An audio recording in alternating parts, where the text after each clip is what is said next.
जय संविधान, जय भीम, महात्मा गांधी की जय, गोडसे मुर्दाबाद।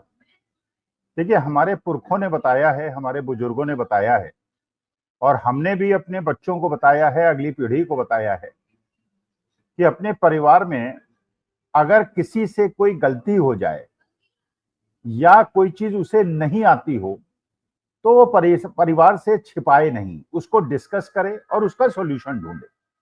देखिए, जीवन में प्रॉब्लम सबके साथ आती हैं, सभी के साथ आती हैं, परिवार के हर सदस्य के साथ आ सकती हैं। अच्छा, हर चीज का हर आदमी विशेषज्ञ भी नहीं होता। तो परिवार के अंदर किसी क्षेत्र में कोई अच्छा होता है, किसी क्षेत्र में कोई अच्छा होता है, और अगर राय मशविरा किया जाए और सच्चाई बताई जाए और प्रॉब्लम बताई जाए तो उसका सॉल्यूशन निकल सकता है। देखिए, मुश्किल क्या होती है, इसीलिए कहा गया था, बुजुर्गों ने कहा था कि एक झूठ 100 झूठ बुलवाता है।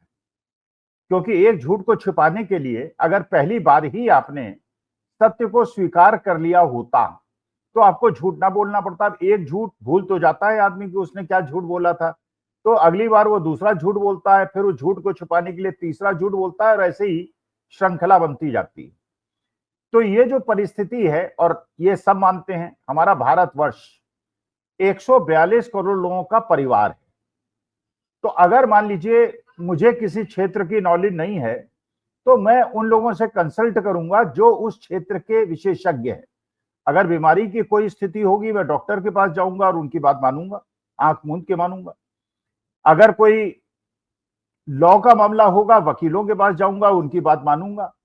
अगर शेयर मार्केट का मामला होगा तो मैं, क्योंकि उसके मुझे थोड़ी बहुत नॉलेज है, लेकिन उसके बावजूद अगर मुझे कोई चीज समझ में नहीं आएगी तो मुझे इस बात से कोई शर्म नहीं आएगी कि मैं उसके विशेषज्ञों से बात कर लूं। और ये हमेशा शिक्षक के रूप में मैंने हमेशा अपने छात्रों से कहा कि अगर मेरी बात तुम एक्सेप्ट नहीं करते हो, अगर तुम्हें लगता है कि मैं कोई गलत बात कर रहा हूं, तो उसका विरोध करो, प्रतिवाद करो, सम्मान पूर्वक उसका प्रतिवाद करो। और अब मेरे कोई भी छात्र अगर इस वीडियो को देख रहे होंगे तो उन्हें याद होगा कि ये शब्द मैंने पहली क्लास में हमेशा कहा है। कारण देखिए, ऐसा नहीं है कि अध्यापक जो है, शिक्षक जो है, उसको सब कुछ पता होता है।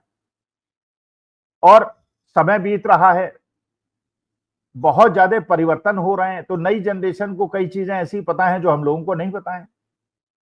तो इसलिए आदान प्रदान होगा, जितना ज्यादा विचार विमर्श होगा, जितना ज्यादा डिस्कशन होगा, उतना ज्यादा चीज अच्छी निकल के बाहर आएंगी। न्यूटन के बारे में भाई हजारों लाखों लोगों के सिर पे सेब गिरा होगा, उनके सिर पे गिरा तो उन्हें प्रश्न उठा कि ये नीचे क्यों गिरा, ऊपर क्यों नहीं गया, तब वो लॉ ऑफ ग्रेविटी की बात हुई। तो इसलिए जब तक जिज्ञासा नहीं होगी, जब तक प्रश्न नहीं होगा, जब तक डिस्कशन नहीं होगा, जब तक उस पर मनन चिंतन नहीं होगा, तब तक अच्छी चीज की खोज नहीं हो सकती। अगर आप संतुष्ट हो जाए जो चल रहा है तो मानी बात है, लेकिन अगर परिवार के अंदर आप समस्या को छिपाएंगे और छिपाने के बाद उसको गलत दिशा देंगे तो पूरे परिवार का नुकसान होगा, उस व्यक्ति का तो होगा ही जो झूठ बोलता है। देखिए, चलिए पहला उदाहरण लेता हूं जो आज की तारीख में गोदी मीडिया और बहुत सारे भक्तगण ये फैलाने का प्रयास कर रहे हैं, और ये बिल्कुल असत्य है। अर्थशास्त्र के मामले में अगर थोड़ी भी नॉलेज मुझे है तो मैं समझता हूं ये बिल्कुल ऐसी चीज है जिसमें देश को गुमराह किया जा रहा है। देखिए, वास्तविकता यह है कि हमारे विश्व के अंदर हर देश ये चाहता है कि उसकी आर्थिक स्थिति मजबूत हो। जब आर्थिक स्थिति मजबूत होगी तो उसके परिवार के सदस्यों का जीवन स्तर बढ़िया होगा। और यह भी बात पक्की है कि आर्थिक स्थिति अगर अच्छी होगी तो सामाजिक स्थिति भी अच्छी होगी, आपके पूरे विश्व के अंदर आपकी बातें सुनी जाएंगी। लेकिन अगर आप आर्थिक रूप से कमजोर होंगे, उसकी आपकी बात कौन देश सुनेगा। जैसे आप अपने व्यक्तिगत जीवन, निजी जीवन में भी देखेंगे, अगर आपके पास पैसे हैं तो ऐसे लोग जो आपके रिश्तेदार नहीं है, मित्र हैं नहीं है, आपसे मित्रता दिखाने की कोशिश करेंगे, और भगवान न करे अगर आपके पैसे खत्म हो जाएंगे, वो सब मुंह मोड़ लेंगे, आपका फोन ही नहीं उठाएंगे। तो आर्थिक स्थिति का मजबूत होना हर देश के लिए आवश्यक है। अब आते हैं असली मुद्दे पर। देखिए, अमेरिका ने, डोनाल्ड ट्रंप ने, जिसको हमारे देश के प्रधानमंत्री डोनाल्ड ट्रंप को अपना सबसे परम मित्र बोला करते थे, और सारे प्रोटोकॉल्स को छोड़ते हुए जिनकी कन्वेंसिंग उन्होंने की थी, जिनको प्रेसिडेंट बनाने के लिए उन्होंने इस बार ट्रंप सरकार का नारा दिया था। वो दूसरी बात है कि उस समय वो चुनाव हार गए थे। और हमारे देश के अंदर इस बार, हमारे देश के अंदर जो भारतीय जनता पार्टी के समर्थक हैं, वो सारे के सारे हवन कर रहे थे, व्रत रख रहे थे, उपवास रख रहे थे कि डोनाल्ड ट्रंप प्रेसिडेंट बन जाए अमेरिका के। उन्हें लग रहा था कि डोनाल्ड ट्रंप बन जाएंगे। और जो मोदी मीडिया ने दिखाया था और जो फोटोग्राफ दिखाई गई थी और ऐसा बताया गया था कि मोदी और ट्रंप बहुत अच्छे मित्र है और जनता को गुमराह किया गया था, तो उसकी वजह से अनजाने अज्ञानी भक्तजनों ने हवन कराया था और व्रत रखा था। अमेरिका के प्रेसिडेंट डोनाल्ड ट्रंप बन गए। बनने के बाद तुरंत उन्होंने मैसेजेस देने शुरू किए कि वो डोनाल्ड ट्रंप मोदी जी से बहुत ही ज्यादा नाराज है और इतने ज्यादा नाराज हैं कि वो मोदी जी के चक्कर में हमारे देश पे भी बदला ले रहे हैं, नुकसान पहुंचा रहे हैं। और उसका मुख्य कारण है गौतम अडानी साहब के केसेस पे जो एसईसी ने और एफबीआई ने कोर्ट में अपील की और कोर्ट ने सम्मन इशू किया। 6 महीने हो गए, वो सम्मन अभी तक गौतम अडानी जी को सर्व नहीं हुआ। और ये बात एसईसी ने, एफबीआई ने कोर्ट में बताई। और ये कारण ये है, आप सब जानते हैं कि अडानी जी को आगे बढ़ाने में, भारत के अंदर भी सारी संपदा उनको देने में और विश्व के अंदर भी उनके बिजनेस को जमाने में मोदी जी ने सारे देश को इग्नोर करते हुए केवल गौतम अडानी जी को आगे बढ़ाया है। और क्योंकि गौतम अडानी जी वहां पे ऐसे मुद्दे में फंस गए हैं जो वास्तविकता में बियॉन्ड डाउट सही है, अब मोदी जी मजबूरी में, क्योंकि उन्हें नहीं बढ़ाएं तो मुश्किल और बढ़ाएं तो मुश्किल, क्योंकि डोनाल्ड ट्रंप ने ठान लिया। तो डोनाल्ड ट्रंप ने राष्ट्रपति बनते ही जैसे ही टैरिफ का अनाउंसमेंट किया, आप देखिए कई देशों ने उसका बड़ा मजबूत प्रतिरोध किया। चीन ने किया, कनाडा ने किया, मैक्सिको ने किया, यूरोपियन यूनियन ने किया। और जब उन्होंने, अमेरिका ने टैरिफ की धमकी दी तो इन्होंने भी टैरिफ की धमकी दी और डोनाल्ड ट्रंप 2 कदम पीछे हट गए। लेकिन एकमात्र ऐसा देश था भारतवर्ष जिसने डोनाल्ड ट्रंप के टैरिफ लगाए जाने का विरोध ही नहीं किया। और जिसकी वजह से आज पूरे विश्व के अंदर सबसे ज्यादा टैरिफ अगर किसी देश पे लगा है तो भारतवर्ष और ब्राजील पे लगा है। बांग्लादेश पे, पाकिस्तान पे, मलेशिया पे, ताइवान पे, वियतनाम पे जो अमेरिका ने टैरिफ लगाया है वो हमसे बहुत कम लगाया है। और सबसे ज्यादा टैरिफ 50% का हम पे और ब्राजील पे लगाया है। अब इसका जरा ये समझें कि ये तथ्य है, और ये तथ्य ये है, और देश की जनता को ये बात समझनी चाहिए कि ये टैरिफ जो है ये भारत की अर्थव्यवस्था के लिए बहुत ही बड़ा खतरा है, बहुत बड़ा खतरा, जिसको सही रूप से आंकना बहुत ज्यादा आवश्यक है। और जैसे गोदी मीडिया दिखा रहा है, जैसे बाकी लोग दिखा रहे हैं कि इसके अंदर कोई भारत को नुकसान नहीं होगा और भारत इसको कंपेंसेट कर लेगा और मोदी जी के पास इसके लिए कोई फॉर्मूला है, वो वास्तविकता में देश को गुमराह कर रहे हैं, झूठ फैला रहे हैं और देश का नुकसान कर रहे हैं। इसलिए मेरा कर्तव्य है कि मैं देश को असली चीजें बताऊं। देखिए, ये बात बिल्कुल पक्की है कि हम कुछ चीजों का एक्सपोर्ट करते हैं और कुछ चीजों का इंपोर्ट करते हैं। और ये हर देश करता है, अमेरिका भी करता है, चीन भी करता है, रूस भी करता है, हर देश करता है। कुछ एक्सपोर्ट करता है, कुछ इंपोर्ट करता है।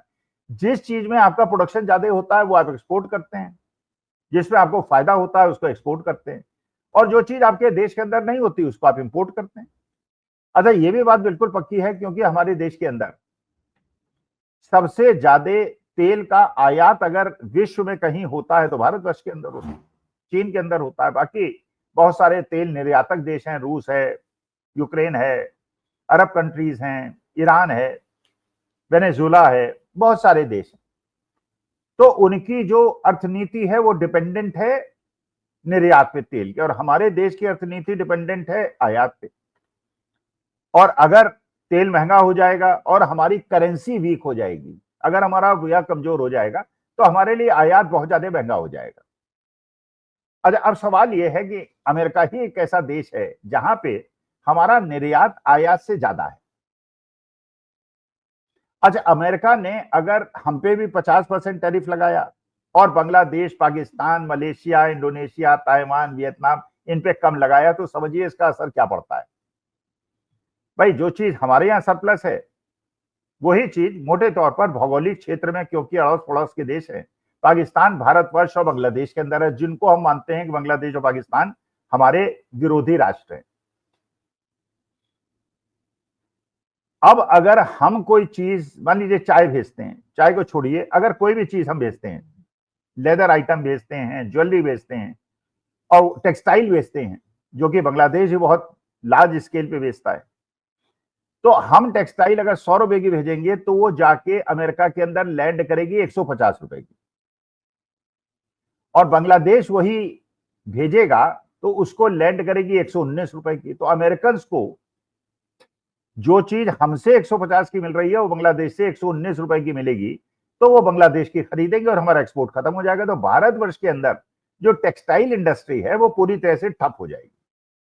ऐसे ही ज्वेलरी है, आप जानते हैं गुजरात के अंदर बहुत बड़ा केंद्र है, और वहां पे अगर हम भी ज्वेलरी एक्सपोर्ट करते हैं और दूसरे हमारे पड़ोसी देश भी एक्सपोर्ट करते हैं, तो हमारे यहाँ क्योंकि टैरिफ ज्यादा है, अमेरिका में लैंडेड कॉस्ट ज्यादा हो जाएगी, हमारा सामान नहीं खरीदेंगे, उनसे खरीदेंगे, तो हमारी वो इंडस्ट्री भी खत्म हो जाएगी। अजय, ये परिस्थिति जब है जबकि हमारे देश के अंदर वैसे ही मैन्युफैक्चरिंग का, प्रोडक्शन का हालत बहुत ज्यादा खराब है, और इसके बाद ये इसके ऊपर एक और प्रहार।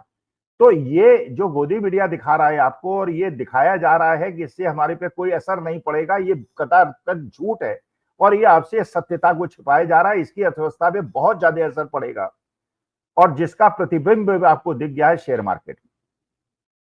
आज मैं रिकॉर्ड कर रहा हूं 11:30 बजे, आज तारीख है 28 अगस्त, और ये आप 29 तारीख को ये देखेंगे, और अभी तक शेयर मार्केट में गिरावट है काफी, और पिछले ट्रेडिंग डे में भी करीब 1.5% की गिरावट ऑन एन एवरेज हुई थी। इसका माने करीब 2-2.5% की गिरावट 2 दिन के अंदर हो गई है जब से अमेरिका ने ये टैरिफ लगाया है। तो ये इंडस्ट्री भाप गए हैं, निवेशक भाप गए हैं कि इसका नुकसान तो है। अच्छा, कुछ लोग ये कहते हैं कि आप लोग शेयर मार्केट में ऐसे ही भय फैलाते हैं, ऐसा कुछ नहीं, शेयर मार्केट तो गिरा नहीं, देखिए पिछले 1-2 महीने में बढ़ा। तो उनके ज्ञान के लिए, संज्ञान के लिए मैं बता देता हूं कि पिछले 1 साल के अंदर सितंबर 2024 को शेयर मार्केट निफ्टी करीब 27,500 था, आज करीब 24,000 है, करीब 13-14% की गिरावट आ चुकी है। तो जहां पे आप एफडी में 7-8% कमा सकते थे, वहां 14-15% गंवा चुके हैं। और शेयर मार्केट में या आपके कैपिटल मार्केट, आपका कैपिटल इरोड हो जाए, इससे बड़ी खतरनाक और गलत बात कोई होती नहीं। लेकिन चलिए, कुछ लोग, लेकिन सत्यता लोगों को स्वीकार करनी चाहिए। अच्छा, दूसरा, अब इस चीज का जो स्ट्रेटेजी अपनाई है राहुल गांधी ने बिहार के अंदर, और जिसकी वजह से अब जनता चीजों को समझने लगी है, और ये समझने लगी गई है कि उनसे चीजें छिपाई जाती हैं और सत्य उनके सामने आने नहीं दिया जाता है। तो अब ये देखिए कि राहुल गांधी ने, पहले वास्तविकता क्या थी, एक तो पक्ष ये हो गया कि आर्थिक मुद्दों में आपको बहकाया जाता था। जब ये नोटबंदी हुई तो बताया गया कि आतंकवाद खत्म हो जाएगा, ब्लैक मनी खत्म हो जाएगा, अमीरों को नुकसान होगा, गरीबों को फायदा होगा, और सब कुछ उल्टा हुआ। अमीरों के ब्लैक मनी व्हाइट मनी में कन्वर्ट हो गया, गरीबों को लाइन लगानी पड़ी, अमीरों को कोई नुकसान नहीं हुआ, इनकम टैक्स का कोई वो नहीं हुआ, स्मॉल स्केल इंडस्ट्री खत्म हो गई, लार्ज स्केल इंडस्ट्री को फायदा हो गया, अडानी अंबानी जी को फायदा हो गया। फिर उसके बाद जीएसटी लगाई गई, कॉर्पोरेट टैक्स कम किया गया, फिर गरीबों को नुकसान पहुंचाया गया। लेकिन जो एक सोशल मीडिया के माध्यम से और गोदी मीडिया के माध्यम से जो फैलाया गया था झूठ, वो जनता को समझ में नहीं आ रहा था। लेकिन अब जब राहुल गांधी ने ये एग्रेशन दिखाया और एग्रेसिव मोड में बिहार के अंदर आए, देखिए एक कारण है वोट चोरी होने का, एक मुख्य कारण ये भी है कि जो सरकारी एम्प्लॉई है, भाई मानी बात है, मशीनरी में तो वही है, ग्राउंड लेवल पे भी वही है, सीआरपीएफ, बीएसएफ, जो भी फोर्सेज हैं, पुलिस, एडमिनिस्ट्रेशन, ये सब लोग सरकारी अधिकारी हैं। नॉर्मली सरकारी अधिकारी किसी बेईमानी में पार्टिसिपेट करने के लिए कोशिश करता नहीं। नॉर्मली मैं भी सरकारी अधिकारी था, मैं जानता हूं, हमें कोई मतलब नहीं कौन जीते हारे, अपनी पर्सनल प्रेफरेंस अलग है, लेकिन हम बेईमानी करने की नहीं सोचते, कि हम जानते हैं कि गलत चीज पकड़ी गई तो वे जेली होगी। लेकिन पिछले 11 साल में भारतीय जनता पार्टी ने इतना भय व्याप्त कर दिया था, और एक नारा दिया था, आपको याद होगा, आएगा तो मोदी ही।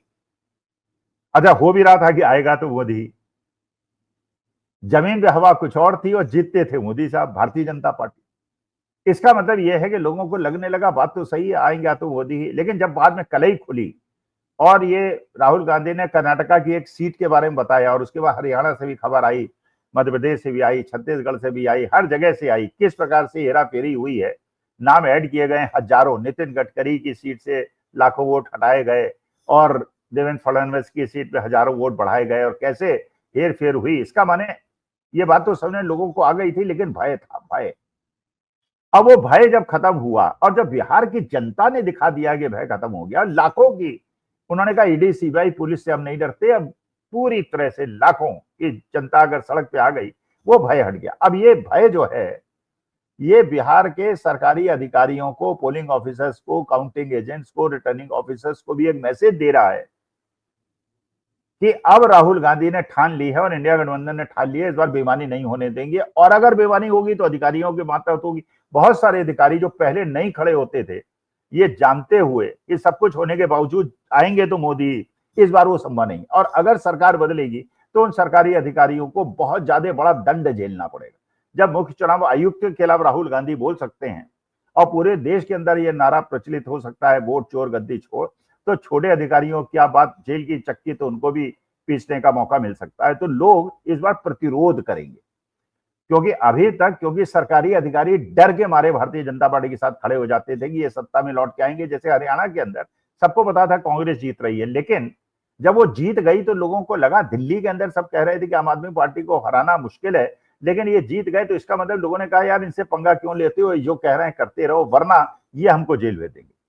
अब ये केस जो है पूरी तरह से पलट गया है, तो देश की जनता की आंखें खुल गई हैं। तो पहला तो मेरा निवेदन आपसे ये है, ये जो टैरिफ के मामले में बहुत सारे भक्त ऐसे हैं जो टैरिफ को तारीफ समझ रहे हैं, लेकिन इससे देश की आर्थिक स्थिति कितनी ज्यादा खराब होगी और बहुत ज्यादा लेऑफ्स होंगे। टेक्सटाइल इंडस्ट्री और ज्वेलरी एंड जेम्स के क्षेत्र में तो बहुत ही ज्यादा नुकसान होगा। आईटी इंडस्ट्री में आप वैसे ही देख रहे हैं, लोगों को निकाला जा रहा है। अमेरिका ने ठान ली है, डोनाल्ड ट्रंप क्या किस जन्म का दुश्मनी भारतवर्ष से निभा रहे हैं, सब कुछ हो रहा है। दूसरा, जो राहुल गांधी ने यह ट्रम्प चाल चली है, इससे देश का परिदृश्य पूरी तरह से बदल गया है। लोगों का भय निकल गया है, और भय अब उन लोगों तक पहुंच गया है जो अभी तक आंख मूंद कर भारतीय जनता पार्टी का फायदा कर रहे थे या उनके लिए हेरा फेरी कर रहे थे। नमस्कार, धन्यवाद और प्रणाम।